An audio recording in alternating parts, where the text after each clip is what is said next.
మంచి వారిని మాదిరికరంగా ఉంచుకోవాలంట. గొప్ప పేరు మనకు లేకపోయినా మనం ఎలా జీవించాలంట? గొప్పగా జీవించాలంట.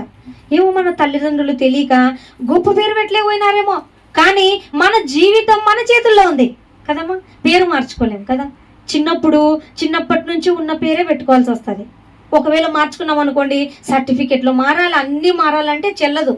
అన్ని ఆధార్ కార్డులు అవన్నీ ఒప్పుకోవన్నమాట. సర్టిఫికెట్లు, చదువుకున్న సర్టిఫికెట్లు చిన్నప్పుడు ఏ పేరు అవుతుందో అదే కంటిన్యూ అవుతుంది. ఇప్పుడు మనం బాప్తిజం తీసుకొని వేరే పేరు పెట్టుకున్నప్పటికీ అక్కడున్న పేరే కంటిన్యూ అవుతుంది కదా. అంటే మనకు పేరు మార్చుకునేటువంటి పరిస్థితి ఈ లోకంలో లేకపోవచ్చేమో, చాలా మంది పిలవకపోవచ్చేమో. చర్చిలో ఒకటే స్థిరమ్మ అని పిలవచ్చు, బయటికి వెళ్తే ఏ వేరే పేరు అన్యుల పేరు ఉండిండొచ్చు. అంటే మన పేరును సంపూర్ణంగా మనం మార్చుకోలేకపోయినా మన జీవితాన్ని మాత్రం మార్చుకోవచ్చు.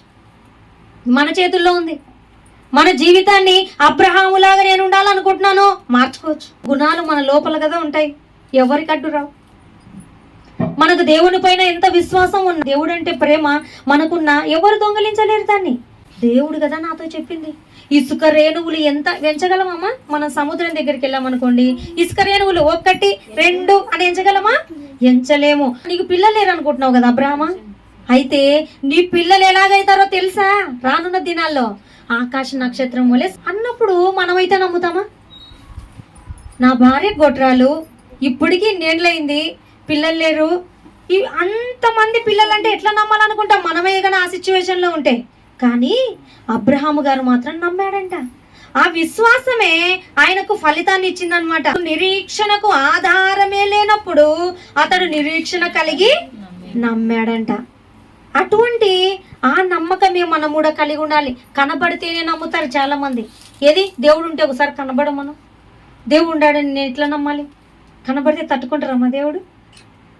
దేవుడు కనబడితే ఆఫ్టర్ ఆల్ మనం కనబడే ఒక సూర్యుని చూడలేకుండా ఇట్లా చూస్తాం, కర్రెప్పలు కొట్టుకుంటుంటాం కదా, సంపూర్ణంగా చూడలేం. ఒక ఉదయం అయితే కనీసం లైటింగ్ తక్కువ ఉంటుంది కాబట్టి అప్పుడు చూడగలమేమో, కానీ అదే సూర్యుని బగబగ మండుతున్నప్పుడు చూడగలమా?